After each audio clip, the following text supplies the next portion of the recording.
Welcome back to Animal Crossing New Horizons. I'm dear darling, and shall we see what's going on our lovely little island of Fawnhallow today. You can tell I'm a bit more mellowed out today. I'm not sure if I feel lethargic per se, but I definitely feel a bit more tired than usual. Who knows why? Maybe I didn't sleep so well. You know what? I didn't actually sleep so well. I actually completely forgot. Basically, last night I was watching a load of videos up until late because what happens, you know, sometimes you just you go into like a bit of a rabbit hole of videos that you go on watching, just like if you go into a Wikipedia article, you go on endless links, but we'll get into that in a bit. So hello everyone, right now in Fawnhallow it's 5:17 PM on Wednesday, June 9th, 2021, nothing to really speak of today, so we'll go about usual business. And this time you might be wondering, hey, what sort of rabbit hole did you find yourself delving into for your late night YouTube video watching? For some reason it ended up being like pit stops in Formula 1. Now you might say, oh, interesting, are you like a fan of Formula 1 or something? Hello Lily, I don't know what you're doing here. Fan of Formula 1 or anything like that? Do you watch your races? Do you follow the Grand Prix? And then do you have a favourite team? No, I actually know like basically nothing about Formula 1. I know nothing about racing. I'm not even interested in cars or anything. But I can't remember quite how I stumbled across it, but I stumbled across like a video about pit stops, and you know, it just made me think that I watched a video about... That was new dialogue, was it? I don't know. I watched a video like a few months ago about... I don't remember the driver's name, but he accidentally like bumping one of his pit crew members. I remember that their uniform was extraordinarily pink, and you know, luckily the pit stop crew member was not seriously injured. He suffered a few minor injuries, I believe, but it was an unfortunate situation. And I remember watching a replay and just watching other people, because that, you know, there was like, as I know now, it was like 23 of them all getting ready to be perfectly in position to change the tyres in about 2 seconds flat or whatever. But all just like, I was just thinking, because I was watching it, it's like they're all in these very pre-programmed positions. Like, everyone knows exactly where they're meant to be, as you should do, and you expect things to go smoothly, and then suddenly, like, the car lurches forward, like, a meter ahead of exactly where it's meant to be, and then just seeing them all, like, sort of scramble about to get lined up with the car again, and do their job. I was like, that's interesting. I was like, I wonder what really goes into the pit stop crew, behind the scenes, I suppose. So, I watched the video. It was actually a video I watched it, and I was like, oh, I actually watched this video before, and I just couldn't remember it. It's a video basically from, I don't even know who he was. I think he was like a race car engineer sort of person who I guess maybe has been on the track for a while. Fruit trees, wardrobe, fruit, watering can, rocks. Okay, it's a weird combination, but we'll get this done. I don't know who this is as well. It's a wandering visitor. But yeah, some guy who basically broke down all the different roles that are in, oh, it's CJ, in a team for like a Formula 1 race in a pit stop, a pit crew. That's a word. I was like, my brain froze. I was trying to think of what the word was. And it was really cool actually to see his breakdown, you know. And as I said multiple times, one of my favourite things is to see like an expert either like do something in their craft or break down something from it and communicate it in a effective way for someone who's not in the circle of knowing to really understand. So they have a crew of 23 people, and you know, it's just, after watching it, I already had an appreciation for how quickly they could do like these sort of quick changes over and over again, like 2 seconds flat for these very lightning fast races and that sort of thing. I already had a deep appreciation for it, I suppose. Well, not a deep appreciation, but like my understanding was surface level, but I really had an appreciation to be like, man, a lot of work must go into it, and especially because I learned at some point that they're basically every single person on that pit crew they're not just like a mechanic or some random mechanic or something. They're all like professional like race car engineers who specifically have spent years studying on the job, and it's a very like high accolade. Claude, you lost another thing to be one of the pit crew members. So let me break it down for you as best as I remember it. So basically, it's a team of 23, and they all need to like work together and stuff. I think the easiest thing to start off with is actually the wheel changes, because that's like the thing that everyone knows. When you go to a pit crew, it's like, oh yeah, we've got to switch out the tires, and like, no, Lily, I did change my mind. It's not you. I know it's not you. You got what I need. Sorry. That they have 3 people on each wheel changing the tyres for a total of 12 people. They have one person, and the person you probably know he's got that like, or they've got that wheel gun thing, which you know you use to unscrew off the wheels and then screw it back on again. You've got one person who's responsible for taking off a wheel. and then just holding it to the side, and one person who's specifically just for putting on the wheel. And you might say, hey, isn't that kind of overdoing it? You know, why do you need one person for taking it off, one person for taking it on? Why don't you not just have one person doing both? Well, that's the thing with these pit stop changes. They're so microscopically precise, you know? Okay, maybe not microscopically, but they're so unbelievably precise, and you might think it's easier to go as fast as possible, but an interesting point they brought up is they're trying obviously to go as fast as possible, but they're trying to do it with maximum consistency over and over again. And apparently, and I guess it's just more consistent to have one person take off a wheel, one person take it on again, as well as a good balance of speed as well. At the cost of, I don't know, potentially having more people crowding around the wheel, as long as they can fit all in the end, it doesn't really matter, I suppose. So yeah, he didn't really go into detail about that sort of thing, but that's sort of the conclusion I drew from it. Is it's just better to have, I didn't actually take out our last cup. One person take it off, one person put it on. And it's just so unbelievably quick. As soon as they do it, like, also, the two people at the front, the two people who are who are taking off their first tyre, have these little signs on their arms, which are used to show the driver exactly where they want them to, like, pull up to. Like, because obviously, there's markings on the ground, which the F1 driver can use to try and pull up to, but once you're, like, kind of over them, it's quite hard to see. So they've got these, like, bright fluorescent signs or something wearing on their arm, like a shield, which are used to try and help guide the driver into the exact place they need to be. And I was like, oh, that's a cool little detail I'd never even noticed. Not that I watched all that many F1 races in the first place, but, you know, it was just like, oh, that's nice. It's like, it sounds dumb to say, it's like, wow, these engineers, they thought of everything. It's like, I mean, yeah, that's kind of what they want to do, isn't it? But it was just that little detail. I was like, oh, that's cool. So yeah, then get the hands on the wheel immediately. The person comes in with a gun, takes it off, and like pulls all the way back, and the other person just swings out as the other person swings in simultaneously. The tires almost colliding with each other, and the person follows in with the tire and drills it in, and then like backs off. Boom, done immediately. 2 seconds. Which, you know, 2 seconds, not a long time. 1, 2, 2 seconds right there to change an entire like set of tires on a car. Like, I feel like the way, at least for me personally, the way I viewed it was like, oh man, changing all the tires on a car or whatever in 2 seconds, that's crazy. And then I learned more about it. It's like, oh, we have like 20 people whatever doing it. It's like me circa, I don't know, 13 or something. It's like, that's not impressive at all. And then like me circa 16, I'll be like, wow, it's actually extraordinarily impressive. Even if they have 23 people working on it, it's just like, wow. It's just the amount of care and attention to detail they need. It's astonishing. And you know me, I always love it. Great displays of teamwork and that sort of thing, and coordination. It's just immensely satisfying and peaks to my sensibilities, I suppose. It's like the chef's kiss to that sort of thing. The pit stop is not the pinnacle necessarily, but certainly a highlight of, I know, good teams working together. I don't know how else to phrase that sentence. But yeah, so there you go. There's 3 people on the tyres, changing them in and out. We should hit coconuts. Then you got the people on the I can't remember what it's called, but the thing that lifts up the car, because obviously it needs to be off the ground, otherwise you can't take the wheel off unless you had some ridiculous strength to overcome the friction. But what was I saying? Yeah, so over the jack, that's it. You got 2 people. You got the main jackman, otherwise known as Hugh Jackman. No, not really. That's just I would say it's a bad joke. It's not even really a joke in the first place. You got the main jackman, the front jackman, and the rear jackman, and then you got the spare ones each.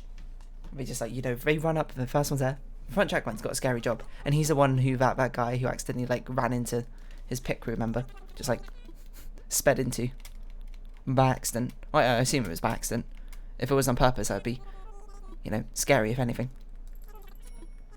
I guess we'll just buy this flimsy axe and, you know, we'll craft it if we get enough wood from chopping the trees down. But for now, we'll sort of see ya. Yeah, because they're standing directly, like, in the path of a car, so you really got to have faith in your driver to stop in time and not, like, horribly run you over, but that's the sort of faith they have, and the camaraderie they built up, and, you know, sometimes it goes wrong. And it probably makes you feel pretty bad when it does, but, you know, mistakes happen.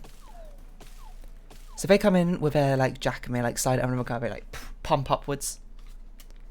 It kind of looks like a floor buffer. What we got. That's what the jack looks like.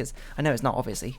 It's some like hydraulic, complicated thing to lift up the thing, and apparently it's there's only like a very tiny point of contact, so the car actually tends to wobble, and we'll get onto how they solve that once I've finished talking about all of this. How many pieces of wood do we need for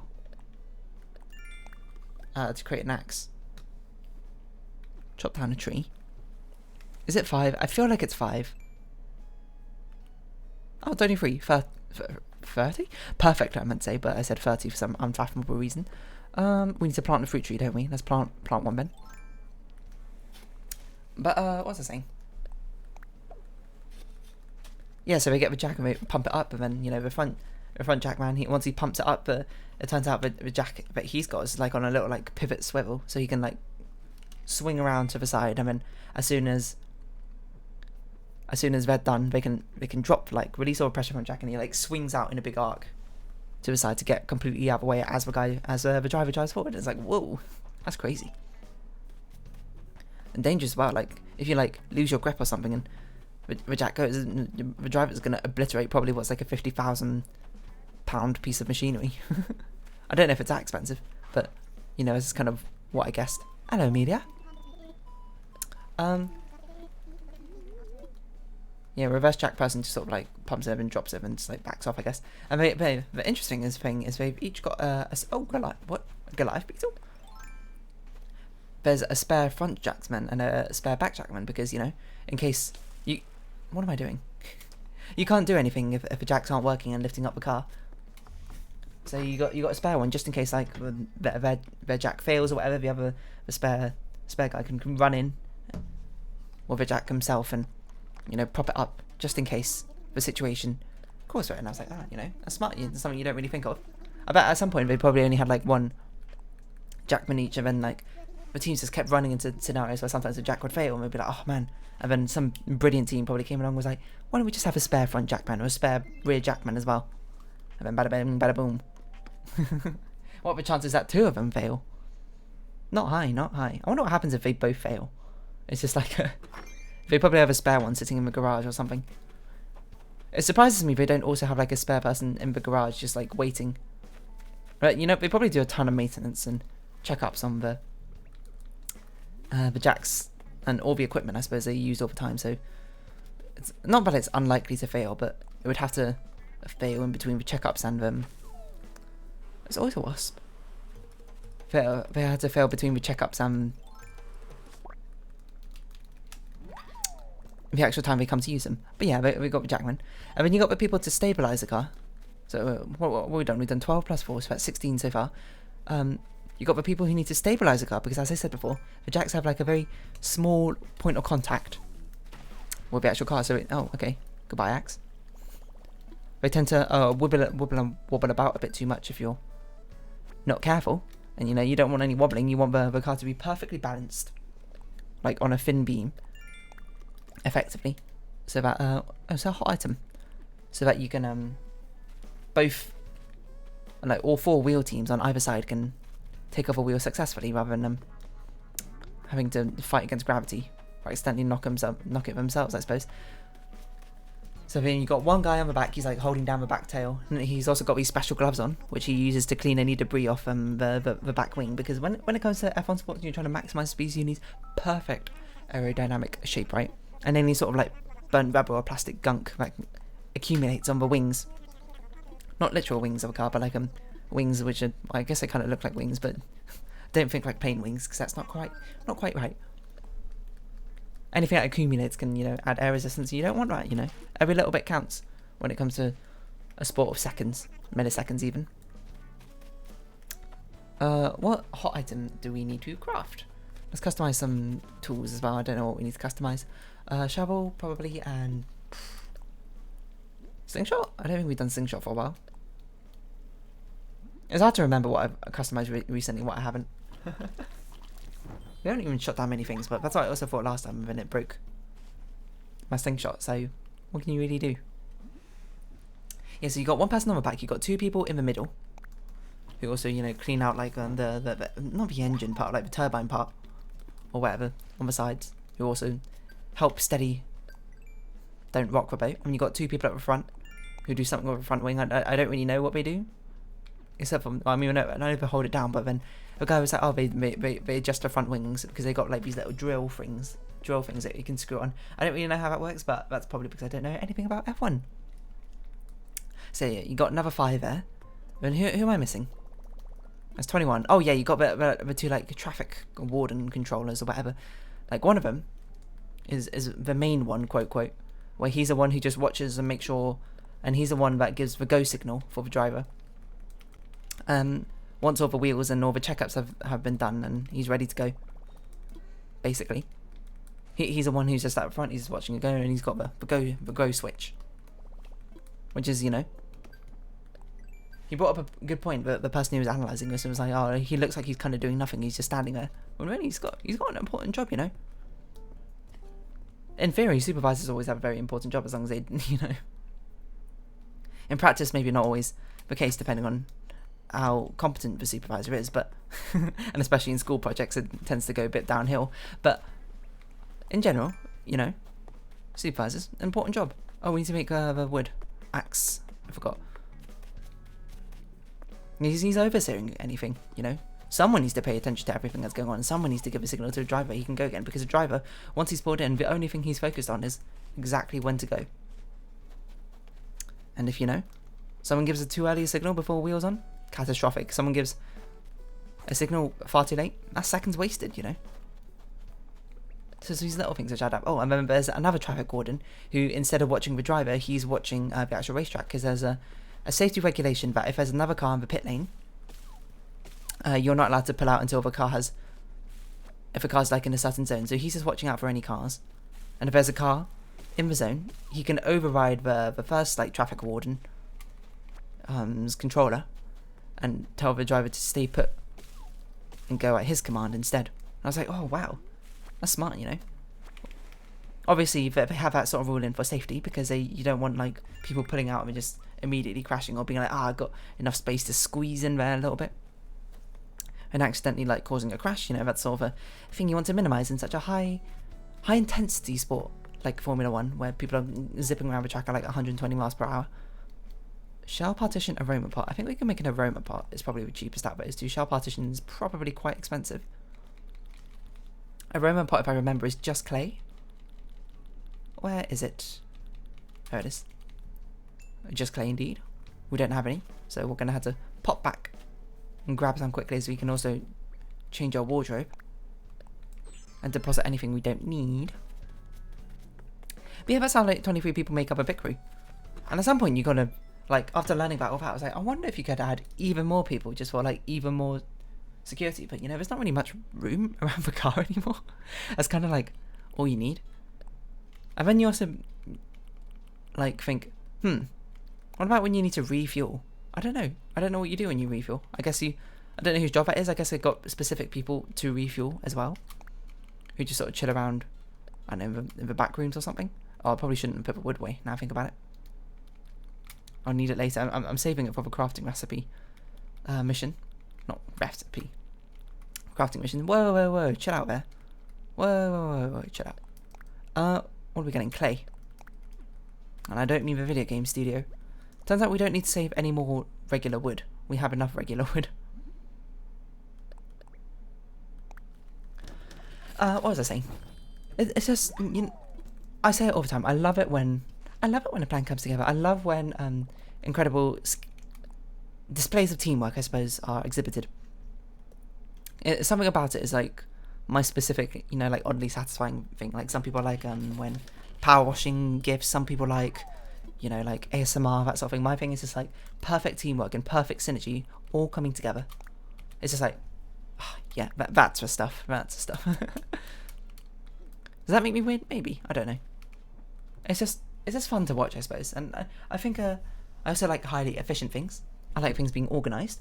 And I think a pit crew, that sort of thing, is kind of a peak of it, you know. There's not many other teams or squads which come together so nicely. Like, I mean, you can be like, oh, sports teams or that sort of thing, but sports teams are much more freeform. I mean, pit crew certainly has an advantage in this aspect, where they got one highly specialised thing which they need to do. excuse me, we've got one highly specialised thing that they need to do, and it's change these tyres as fast as possible and as consistently as possible. I don't know how many times they need to change tyres throughout your regular old F1 match. I'm going to ballpark 8 times. That's my guess, but yeah. I mean, I never really was much of a fan of F1. I guess maybe because it's so, like, long. I kind of like... I don't like many sports, but the sports I do like to watch are high intensity, like fencing and badminton, which is interesting, and quite a contrast to my personality. Oh, I forgot to change. Oh, I even put the thing away. That's fine, we'll go grab it. This reminds me, actually, we had like a Formula 1-esque themed IT lesson or something. Mahi, that's going to be a bit difficult. I suppose it wasn't really an IT lesson, but what it was maybe it was an IT lesson. It was either that or a physics lesson. I can't really remember. That was in the computer rooms. But basically, we had like a season where you were like trying to design not the perfect car, but a pretty good car. You know, get mechanics like you buy like invest money into like different suspensions, fuels, and that sort of thing, and you wanna. We were in pairs together. It was me and Ned, I think, and we were working together to try and like get ready for like a final race of the season. You know, we were like testing things like around practice racetracks and like fueling stations. And I remember we did it, and you know, me and Ed we weren't like particularly like stand out amazing. We're just doing pretty decently though. Our tests are pretty alright, you know, but not like completely min-maxed or anything. But you know, we got good results or whatever. And we're happy with it with our fueling stations. It's all check, and then it comes to the day, like the final day of the term or whatever, when we're gonna have the big race. Or maybe, I'm not even sure if it happened over like multiple days or not. Or maybe it was just one day. It was just at the end of the lesson. It was like, it's time for a final race. It's like, all right, everyone get like your preparation. And like preparation, you have to set like how many times you're going to refuel during the lap, because it's an auto driver. You're like, you don't drive yourself. You're just the pit crew members. It's like, okay, we're going to need these tires for this part. It's like, okay, we're going to have to switch the van. The weather forecast, it's like it's going to rain at this point, so maybe we should probably put a pit stop here just in case we want to change the wet tires. We're going to have to refuel at this thing. It's going to be like a good efficiency for the amount of fuel we're going to carry around, while also, you know, making sure they have enough fuel to make it to the end. And it was great. And then, you know, race starts and everyone's like eagerly anticipating. 15 like cars lined up for a simulation. Everyone's ready to go, roaring to go. Ooh. We need to plant a tree, we need to collect seashells and catch insects. Okay.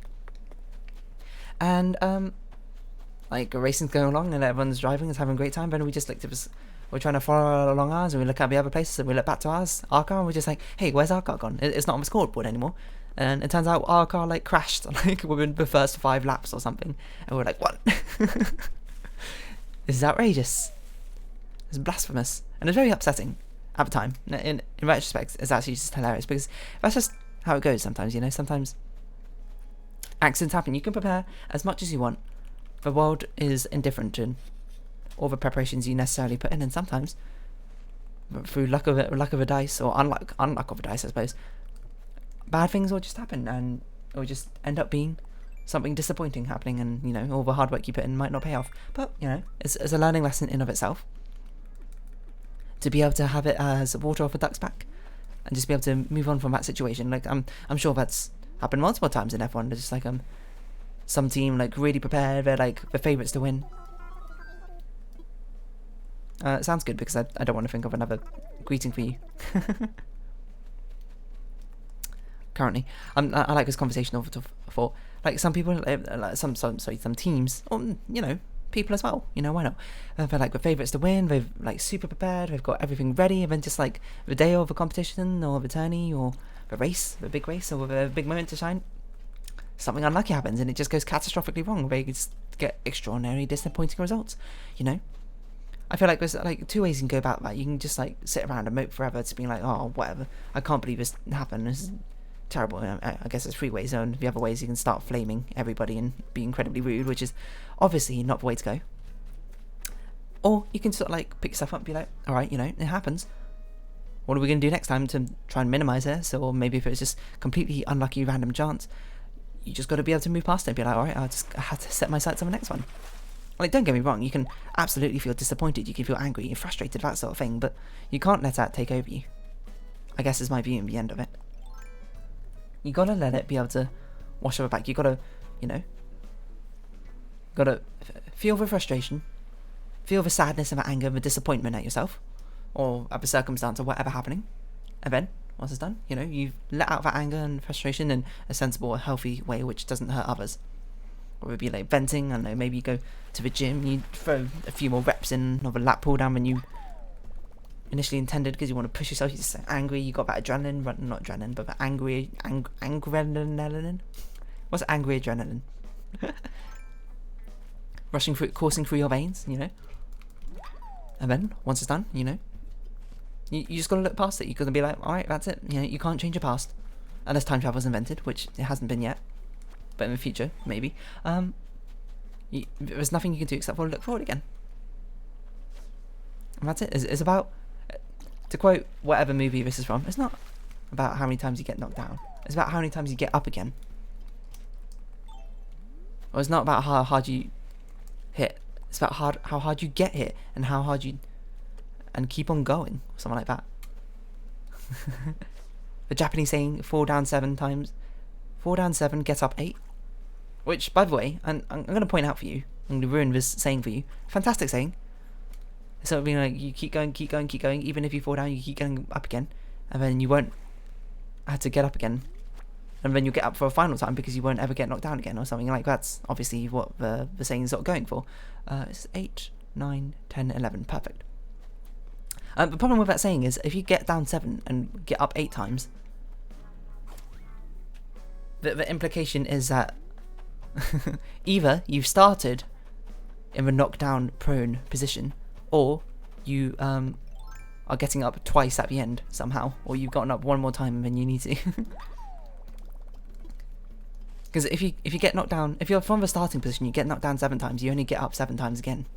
You don't get up 8 times, but you know, knock down 7, get up 7 doesn't really have that same sort of ring that knock down 7, get up 8 has. So you know, I don't know if it's an actual problem because maybe the idiom does start from a getting down position, which actually I kind of like. It's sort of like the getting up for the first time is like trying it for the first time.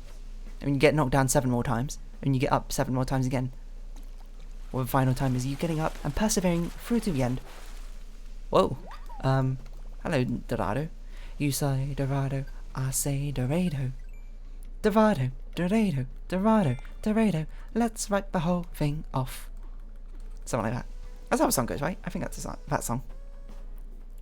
Sorry, my stomach's rumbling. Apparently I'm kind of hungry. But anyway, we should round this episode off soon because there's a whole new Genshin Impact patch that's been released. And new banner means new pulls for some of my friends to pull for. For Klee! I'm not pulling, of course, but some of my friends are. Do we really have a girl with a pearl earring? Well,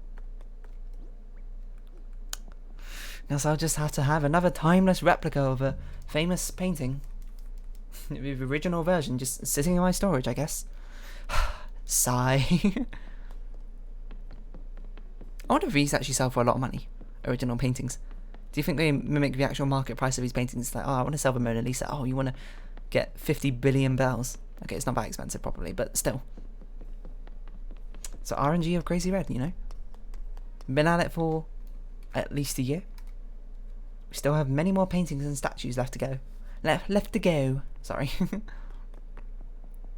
Anyway. Yeah, so I don't know how I got onto whatever I was talking about from Pit Cruise, but yeah, Pit Cruise. Cool stuff and that they've got going on. We've got it all worked out to the details. I wonder if how things will evolve. I wonder how the evolution of Pit Cruise have gone. Because probably, you know, you bet like I don't know when F1 started or like any sort of racing genre has started, maybe like in, I don't know, 1970s or something. Where you're just like, oh man, you see the Ferrari pit crew, they managed to change all 4 tyres in 20 seconds. And then everyone's just like, what? 20 seconds? That's unbelievable. How do they manage it? That's insane. Their technology is crazy. And, you know, as time has gone on, things like that have evolved more and more. Such that now 20 seconds would be like, what? What happened? Did they like drop all the tyres simultaneously or something? And now it's like 2 seconds. But just think what the future's going to be like. Be like, wow, Ferrari only did it in 1 second. What happened there? They must have massively fumbled. Weird, huh?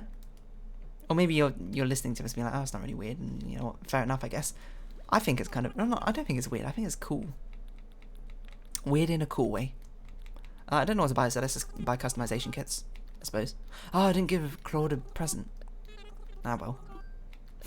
Nevertheless, he'll get one tomorrow, if I remember.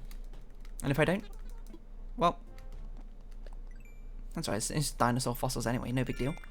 But for now, I guess we'll round off this episode here. So if you haven't watched... Oh, we have a Nook Mile ticket one. Okay, we have to do that one, because that one's such a good one to do. That's such a good mission to do. But I don't really have anything to say about the pit crew stuff. I like the pit crew uniforms they had in that one video. Sorry, I don't mean to keep referencing this horrible, like, injury video. It's not really a big injury. Well, not a big injury, but like it's not gory, I should say, or anything. It's just like the guy gets sort of like knocked off his feet and into like a kind of rough backwards tumble. By the way, which one of the other pit crew members, like one of the person who's like fixing the front wing, goes to like check on that person, they fall backwards, and then there's like, oh man, I need to also do my job and like fix a wing as well.